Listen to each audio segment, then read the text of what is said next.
Welcome to Chargo Chess Club's YouTube channel. In today's video, we're going over when is a proper time to resign in a chess game. Okay, so in this first example, it was a blitz game played online, and I played bishop takes knight on g3, and my opponent decided to resign. So pause the video and see if you can try to figure out why did white decide to resign in this position, and is it a correct choice? Okay, so the move is h takes on g3. And now the tactic is bishop to f5, and black gets a skewer where it's attacking the queen and the bishop. And there's a few lines that we can play. The first, most obvious, let's say the queen just runs away, something like queen to e3. And then after this, we simply take the bishop, and now we're up a piece, and we're pretty happy. So that's the first way it can go. But white can make it much more tricky. So one idea that they could play is maybe bishop to f4. And the idea is now I'm attacking their queen, but they're attacking my queen. But black is still winning after this position after bishop takes queen, we take bishop, they take rook, and then we take the bishop. And now if we count the material, it's a knight and a bishop versus a rook. And positionally, this works out very well for us because we actually control this open file thanks to the bishop, and our pieces are very active, so black will be winning in this game. But we still shouldn't resign in this position.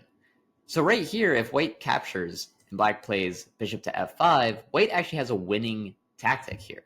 So what they could play is queen to e2. And the idea here is that, yes, we can take the bishop, but if we do that, now they get the same idea of attacking the queen and rook, but now they have a discovered attack on the bishop as well. If we run away, they will simply just take our rook. And when the dust settles, white has an extra rook, and black has an extra knight, so white will win this game.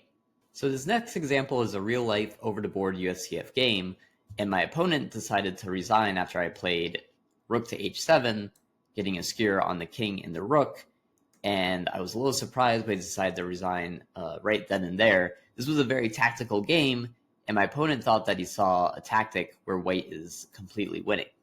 Try to see if you can spot the idea for white.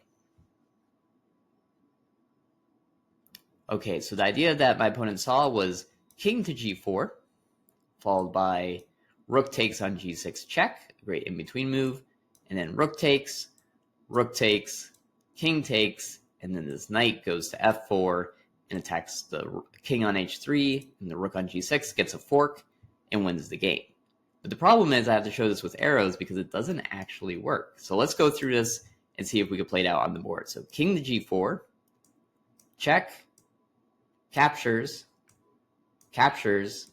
king takes, and now I can't play knight to f4. I can't get that fork because there's a discovered attack once the king moves, and the white king is in check. So I'd have to play something like king to f1, and as long as black makes sure to avoid this fork, and to avoid this fork, and to avoid this fork, then they should be good. As long as they run away with the rook, they will have a rook, white will have a knight, black has connected pawns, black should win this game fairly easily from this position.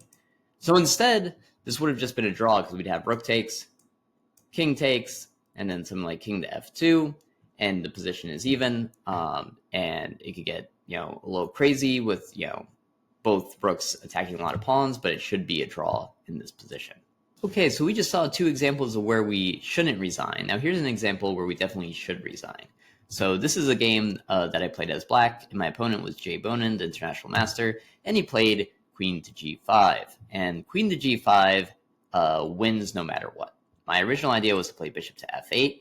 Obviously, if we do nothing, let's say I just play pawn to a6, then there is this checkmate on g7. So we need to stop that checkmate on g7.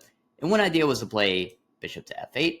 If I play bishop to f8, then the knight can come to h6 because we have a pin. King can move to the side, and originally I just saw knight takes on f7, that's a fork, that's enough to be winning. But there's actually a checkmate here. King goes to g8, sacrifices the bishop, king takes on f7, and now queen plays check, king goes to e7, and we got the rook blocking, we got the queen blocking, so now all we need to do to get checkmate, bishop to h4, and we have checkmate. Okay, so we're down 2 options. We can't just play anything. We can't play bishop to f8. What if we play pawn to g6? Well, we calculated this as well. If pawn to g6, knight plays h6, the king comes up, queen can go f6, and we don't want to get checkmated on f7, so I'm going to move my king and take on h6. And now from here, there's another checkmate. You can pause the video and try to find it. There's actually 2. Okay, so the 2 things that we can do, number 1, bishop to f4, king to h5, and then queen to g5. But there's an even more fancy way to do this, which is to leave the queen here, leave the bishop here, and use our light squared bishop to deliver checkmate. Thank you for watching. Be sure to like and subscribe for more chess content.